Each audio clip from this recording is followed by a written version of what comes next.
So it looks like we're doing the MLS next then. Welcome to Columbus Crew. That's what they're called, isn't it?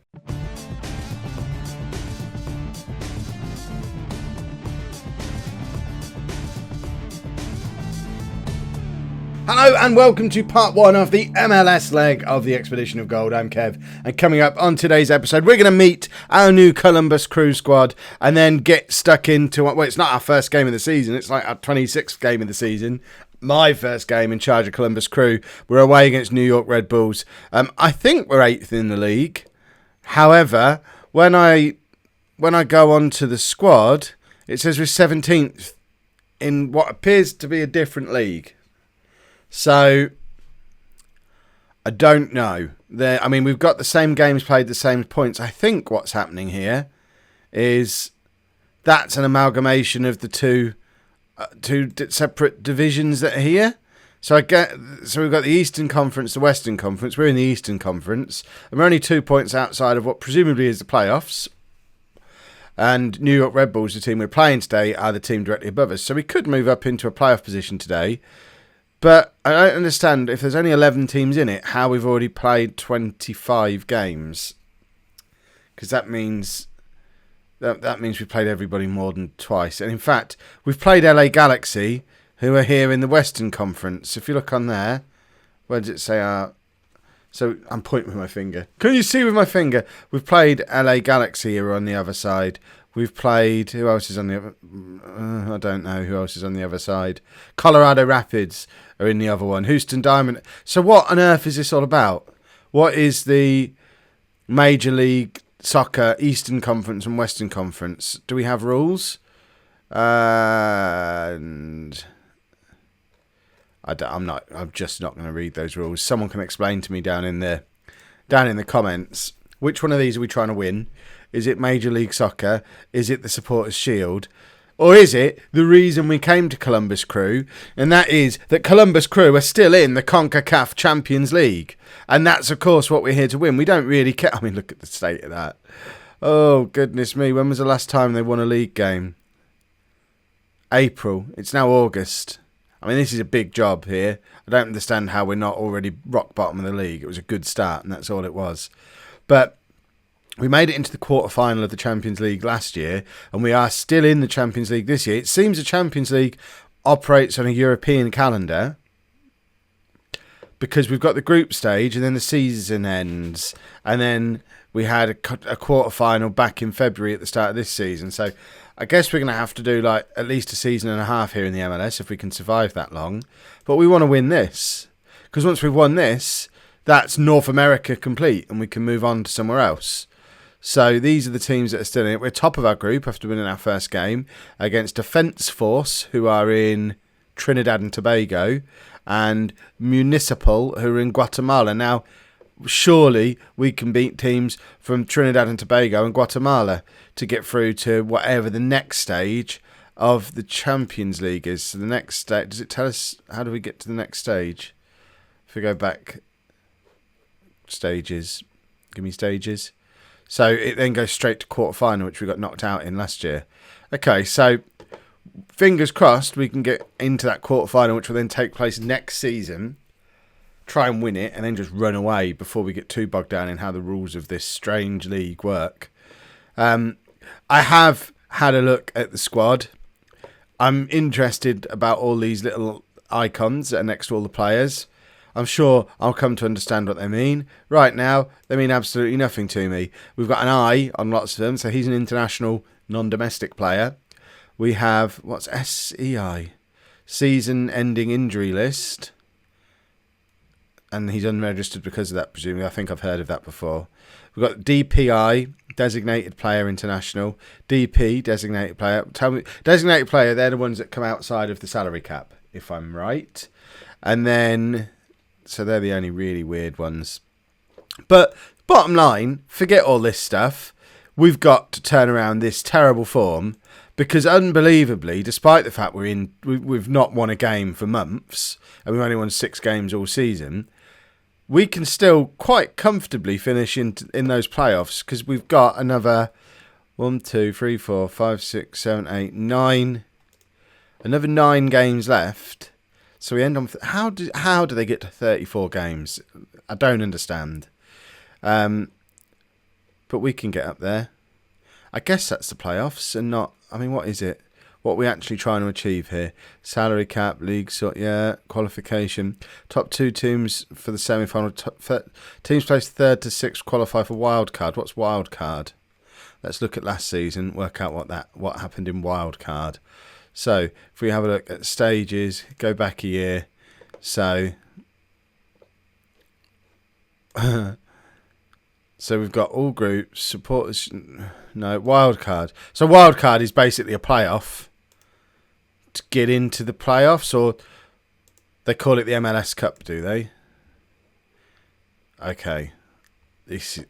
It will all become clear as we go, presumably. But let's get into a game anyway. We know how to do games, and we certainly know how to do a 4-3-1-2. So we've brought the Kev tactic over to the USA, and this is the team that we're going to put together. So let's get to know some of these players. Full disclosure, I just hit quick pick. I don't know who any of these are. We're going to meet them together. So in goal, we have Fabio Michucci, who's a 24-year-old Italian goalkeeper, 2.5-star current ability, 3.5-star potential ability, who we actually paid cash money funds for from Liverpool. So he can't be that bad. We bought him from Liverpool for real money.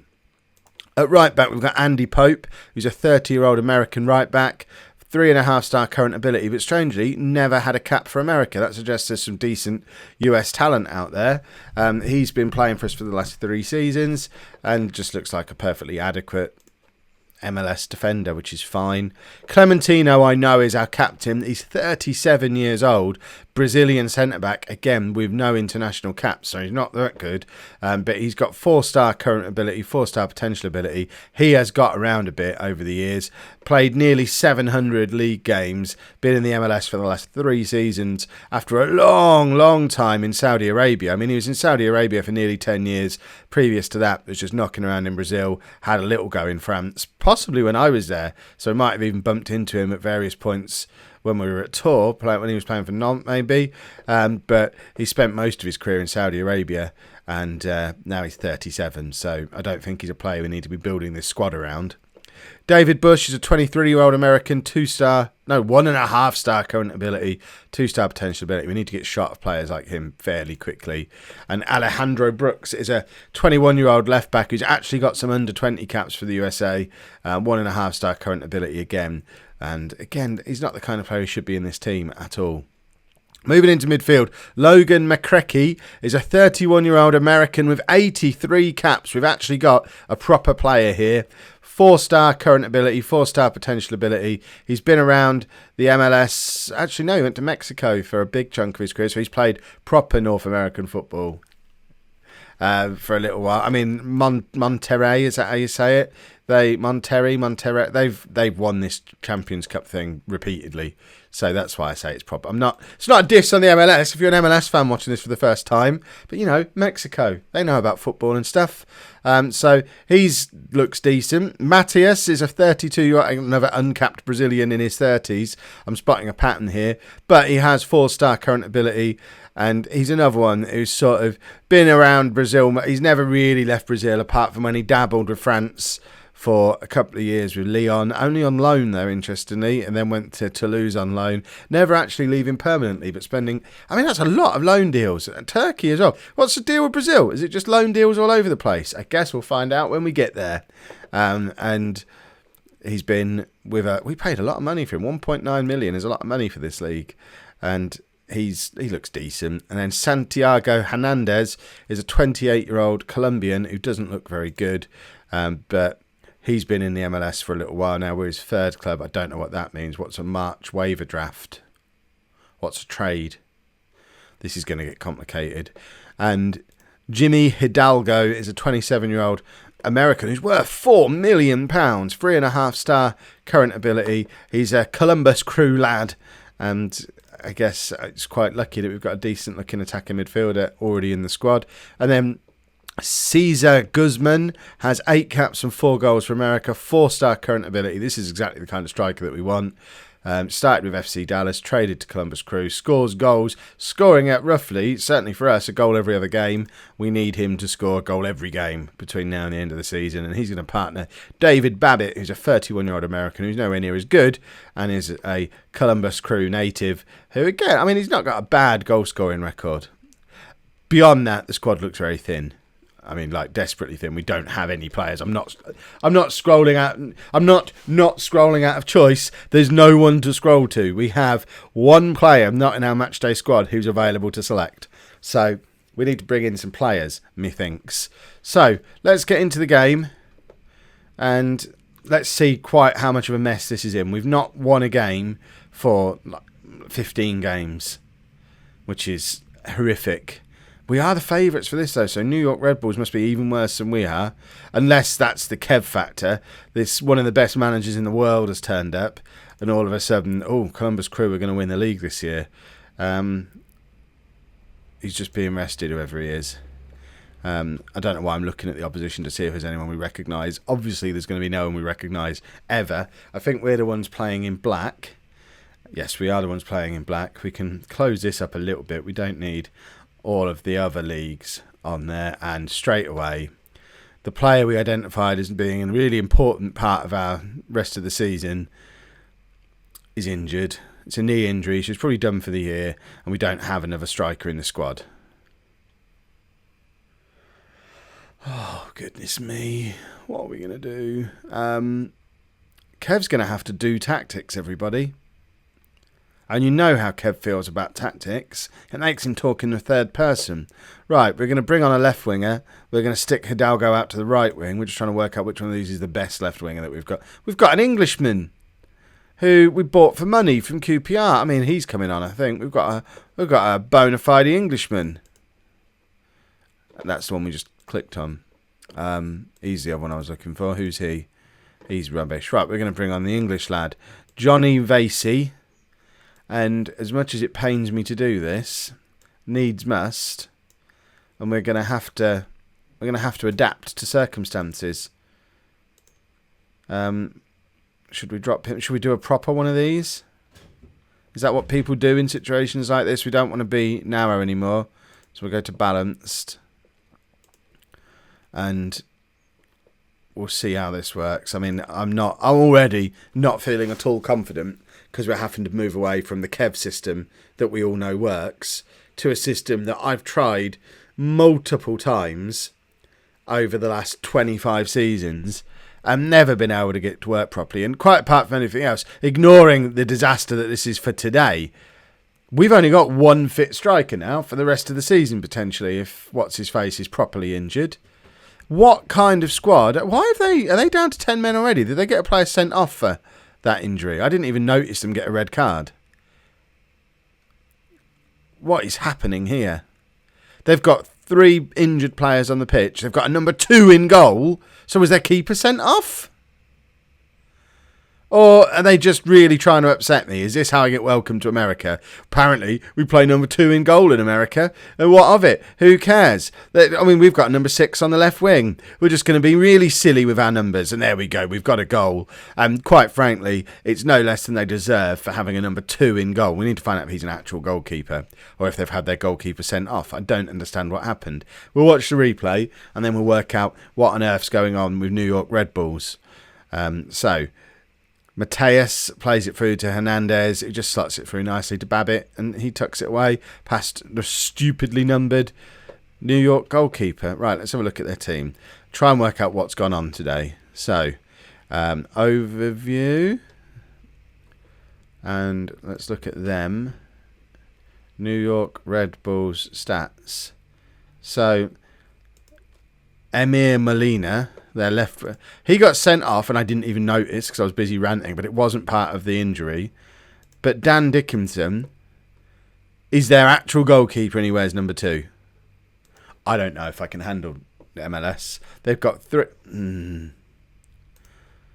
I mean, we've not even had to get into the realms of drafts and wild cards and trades and nonsense like that yet, and I'm desperately upset about the fact they've got number 2 in goal. Oh, this is going to be horrible. Right, Babbitt, that was a weird cross, but Brooks with the chance to cross back to Hidalgo, and we've gone 2-0 up, and their stupidly numbered goalkeeper deserves it, and that does, as it stands right now, put us into one of those wildcard spots, and ridiculously, and I just don't understand how this... I guess it keeps it interesting to the end of the season, but we're like 19th in the league overall, if you look at that Supporters' Shield thing, which I guess is what counts. I don't know, is that what counts? But we're like 19th, and we could still win the MLS Cup, which is the equivalent of winning the Premier League, because we've now moved ourselves into a wild card, which can get us into the MLS Cup thing, I think. So we could just come and win it all this year. Win this, win the Champions League, disappear in a year, and pretend it never happened. That's Kev's plan at the moment, and he's still talking in third person about it, because it's that good of a plan. Right. Let's just get straight. I mean... I'm still confused about why we're playing teams that aren't in our conference. Do you play everyone in your own conference twice and then the other one once, maybe? That seems like something they could do. Oh, apologies for the interruption. That was Rayo Vallecano ringing, asking if I was really happy in America or if I wanted to go back to Spain and try and win the La Liga properly. Interestingly, they did offer me an interview just before I got the interview here. I wouldn't have gone there because obviously we'd left Europe, but... would have been quite handy to go to just have a look behind the scenes at that team to work out how they transformed into Champions League winners over the course of 25 years from where they are now in the alternate universe that we refer to as real life. Right, let's have a look at alternative substitutions. Logan McCrecky is not having the best of games, so he can come off, and we'll bring in Orbegozo in midfield. And... hopefully we just hang on. Oh, Montreal Impact have moved back above us in that wild card spot, but we still have 8 games after this one to make it our own. And if we can pick up a win today for the first time in goodness knows how long, hopefully it starts off a little bit of momentum for us, where we can push on and win a few games and get ourselves into the whole wild card situation. We have given away a penalty there with 10 minutes to go. That's just examined it. I mean, Vasey again not doing very well at all. And what have we got on the bench? We've got wingers all over the place, dozens of wingers. How could any team possibly need this many wingers? Clementino is tired, but we'll take Pope off as punishment for... perhaps we won't. What are you then? A left back? You're a left back. Well, our left back's doing okay, so you're going to play right back and you'll like it. Pope needs punishing for giving away the penalty anyway. And fingers crossed we get a penalty save here. That's what we're looking for. We can't draw or lose against 10 men. And Michucci, the former Liverpool man, not able to save the penalty. And it's 2-1 with 7 minutes to go. A proper manager would go back to counter or defensive here, but remember, we've officially decided we're not going to mess around with that nonsense anymore. We're just going to continue trying to control the game. That knocks us back down to 8th now. Toronto have now jumped back above both us and Montreal. I think it's them who've made the difference. And if we concede here, that's disgusting. It's not, though. And we managed to pick up a win, our first win with Columbus Crew. And everything's moving in the right direction. And now we play Montreal Impact, who are the other team who are... oh, what's happening here? What? Picked up a nasty injury. Where's it? Oh, we've got one striker now. I mean, what are you supposed to do with one striker? If you've enjoyed that, please make sure you pop a like on there for me. Subscribe to the channel if you'd like to see more. And thank you very much for watching.